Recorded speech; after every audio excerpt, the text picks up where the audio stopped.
The next part of the lecture this morning is just talking about good ways to document your research and how to read research articles, and then a little bit about research design, and that's it. Okay? So, when we talk about looking for information to see if you're adequately answering the question that you can with research that's out there already, you want to make sure that the people who are doing the studies you looked at actually did a good review of the literature, meaning did they look everywhere for the answer that they should have. You also want to make sure that they tell you where they looked so you could see for yourself, should you look in another area, what journals did they look in and who did they talk to. So if you read this documentation, if this was in a research article, you can read it. It's not really explicit or transparent, meaning that I really don't know what databases they went to. They said a number of them, but which ones exactly? Was it Medline, PubMed, and CINAHL, or was it just Medline? Or was it EBSCO? I don't know. Which reference list of articles did you look at, and what words did you look to search? And if you have done searches on electronic databases, know which keywords you put in search terms make a very big difference as to what kind of articles you get back and what your recall and how many numbers you get back.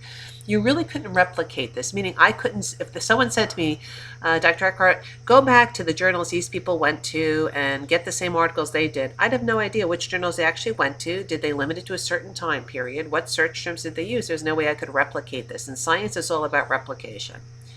This is a much better documentation of a search of the literature. They're telling us exactly the different search terms they used and keywords.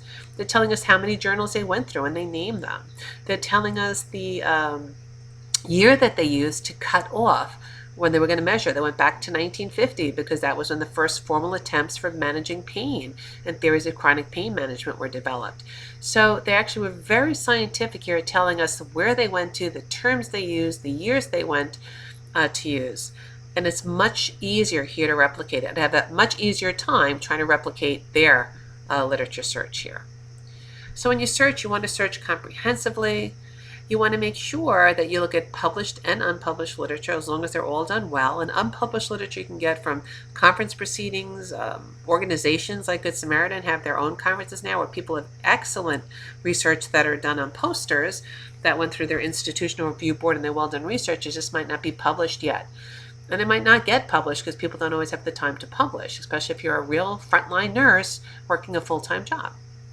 You also make it a continuous process. You don't just search one time when you're doing a study. You want to make sure that all ground is covered.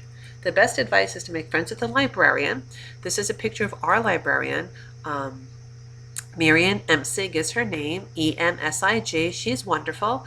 She'll help you answer research questions, get information, answer clinical questions that are important to you, even if you're not in school. She's a wonderful librarian, very helpful, and she's right downstairs on the main floor, down the road from the chapel.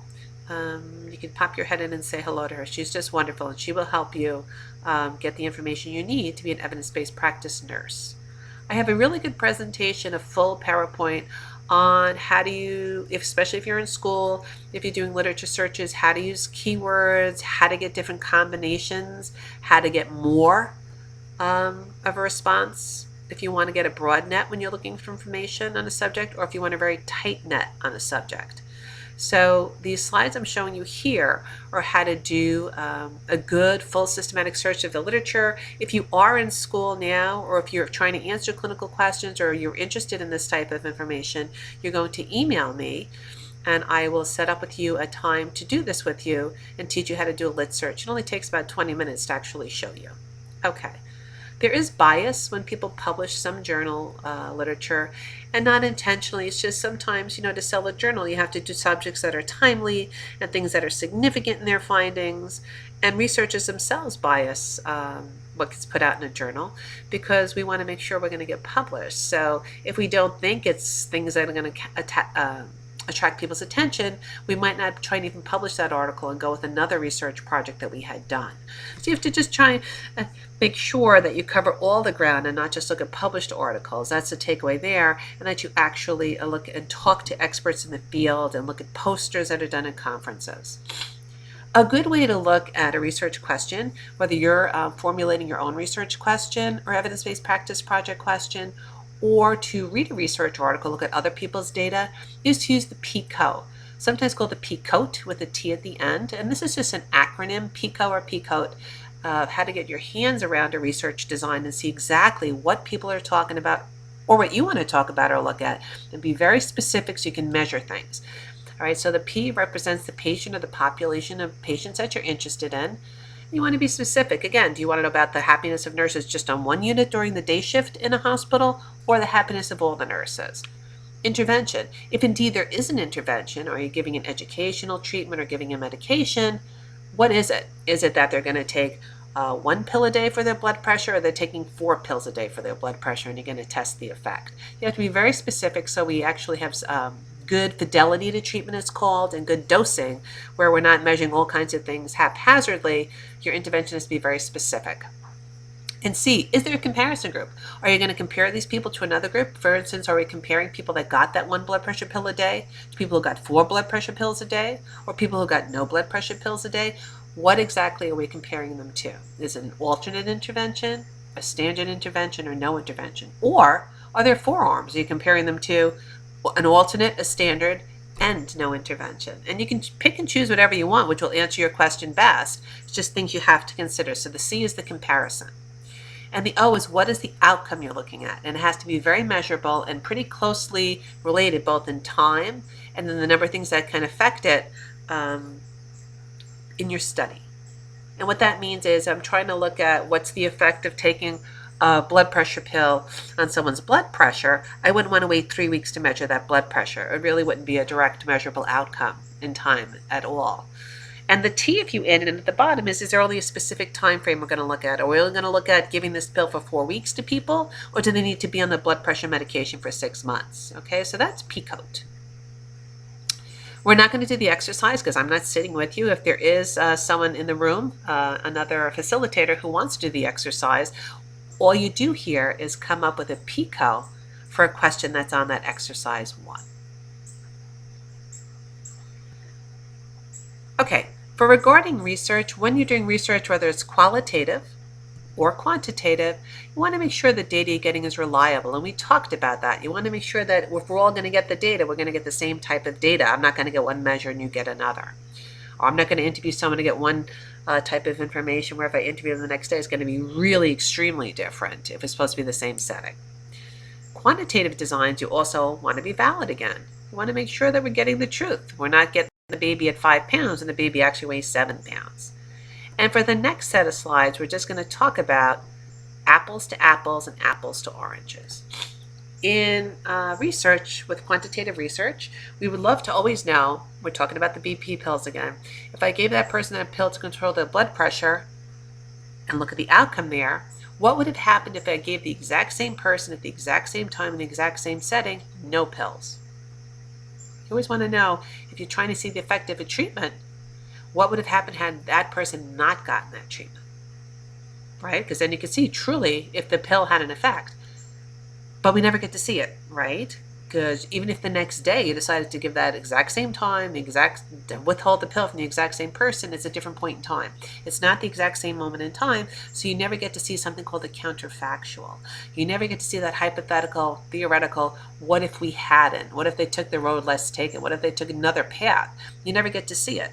So what we do in research is we say, okay, well, we can't look at the person because you can't do that Freaky Friday thing and like reverse people. We can't do that. But maybe what we can do is say, if I get a bunch of people who look enough like each other, right? There's not that much difference in all the other things that can affect whether or not their blood pressure would come down.